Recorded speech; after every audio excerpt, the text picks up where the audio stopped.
Чого перегрівається гальмівна система? От бувають такі випадки, що ми замінили гальма, люди проїжджають там буквально день, два, три, ой, скриплять. Поясни, як механік, всім людям, чого вони скриплять? Сейчас объясню сразу. Потому что неправильно прикатывают колодки. Это самое Як главное. правильно прикатувати? Ну, как рекомендуют, надо 100-200 километров не гонять на машине и сильно не оттормаживать. А что делают Плавно люди? гоняют.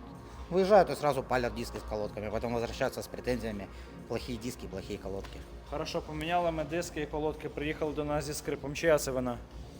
Ну, если они перегреты, то клиента. Ну, мы делаем рекламации. Ну, а куда Тобто за девать? свій счет. Ну, да. Друзі, якщо ви активно їздите на авто, то ставте тільки оригінал або ставте більш производительну гальмівну систему, яка буде підлаштована під ваш стиль водіння.